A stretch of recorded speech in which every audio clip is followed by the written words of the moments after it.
श्री गणेशाय नमः। सियावर रामचंद्र भगवान की जय। श्री पुरुषोत्तम महात्म्यम की जय। पुरुषोत्तम महात्म्यम कथा। तीसरा अध्याय। ऋषियों ने सूत जी से कहा, हे सूत जी, नरसखा नारायण ने नारद जी को जो कथा सुनाई, आप उसे विस्तार से हमें सुनाइए। सूत जी बोले, हे ऋषियों, जैसे नारायण जी ने नारद मुनि से कहा, वह सब मैं उसी तरह आपको सुनाता हूँ। नारायण ने कहा, हे नारद, सुनो। श्री कृष्ण ने राजा युधिष्ठिर से जो भी कहा है वह इस प्रकार था। एक बार धर्मराज अजातशत्रु राजा युधिष्ठिर को दुष्ट दुर्योधन आदि ने कपट करके जुए में हरा दिया और दुर्योधन के कहने पर दुशासन ने द्रौपदी के बालों को पकड़कर खींचा तो भगवान श्री कृष्ण ने उसकी रक्षा की। उसके उपरांत प्रतिज्ञा अनुसार पांडव राज्य को त्याग कर काम्यक वन में चले गए। वन में पांडवों ने अनेक कष्ट उठाए। उन दुखी जनों को देखने के लिए एक बार भगवान श्री कृष्ण काम्यक वन में पधारे। तब अपने निकट भगवान को पाकर पांडव अपने प्राणों को लौटा हुआ अनुभव करने लगे। वे भगवान से प्रेम विवल होकर मिले और भगवान के चरण कमलों में प्रणाम किया। द्रौपदी ने भी भगवान के चरणों में बारंबार सिर नवाया। भगवान बहुत दुखी हुए और तब भक्तवत्सल विश्वात्मा भगवान श्री कृष्ण व धृतराष्ट्र के पुत्र दुर्योधन आदि को भस्म कर डालने की इच्छा से कोप करने लगे। अर्जुन भगवान श्री कृष्ण के इस भीत्स्व रूप को देखकर कांप उठे। युधिष्ठिर, द्रौपदी ने तब भगवान से हाथ जोड़कर स्तुति की और अर्जुन ने कहा, हे नाथ, आप जगत की रक्षा करने वाले हो।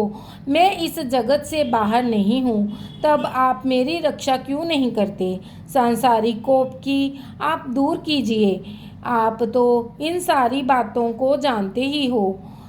हे प्रभु, मैं आपके चरणों में प्रणाम करता हूँ। श्री नारायण कहने लगे कि इस प्रकार अर्जुन की करबद्ध विनती एवं बार बार प्रणाम करने पर भगवान श्री कृष्ण ने अपने क्रोध को त्याग दिया।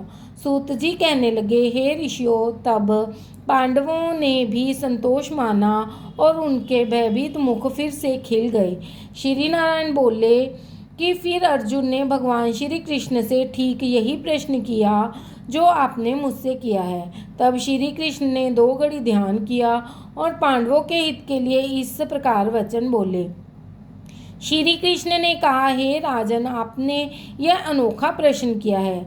इसका उत्तर देने में मैं अपने आप को समर्थ पाता हूँ। चैत्रादि मास, टूटे हुए पक्ष, नाड़िकाएं, श्याम, त्रियाम, ऋतु, मुहूर्त, अयन, उत्तरायण, दक्षिणायन, वर्ष, युग, परार्ध, अंत और इनमें से भी परे नदी, समुद्र, झील, कुएं, बावड़ी, पल्लव, निर्झर, लता, वृक्ष, औषध वृक्ष, बांस वृक्ष, वनस्पति, पुरग्राम, नगर, पर्वत आदि सब के सब मूर्तिमान हैं और अपने अपने गुणों के कारण ही पूज्य हैं। इन सब में कोई नहीं जो अपूज्य और स्वामी रहित हो।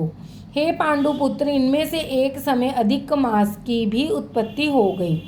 सब लोगों में लोग उसे अनाथ, स्वामीहीन, निंदनीय, अपूज्य और मलमास, रवि, संक्रांतिहीन आदि नामों से पुकारने लगे। शुभ कर्मों के लिए उसे त्याज्य कहकर निंदा की गई। ऐसे निंदा और अपमान के वचन सुनकर अधिक मास तेजहीन, निरुयोधी, दुखी हो गया। फिर अत्यंत चिंतित होकर मरणासन हो गया। तब अंत में किसी प्रकार अपने मन को समझाकर वह मेरी शरण में आया। हे अर्जुन, वह वैकुंठ में आया और मुझे साष्टांग दंडवत किया।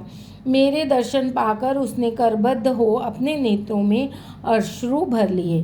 श्री बृहद नारदीय पुरुषोत्तम मास महात्म, तीसरा अध्याय समाप्त। बोलो सियावर रामचंद्र भगवान की जय। पुरुषोत्तम महात्म्यम की जय।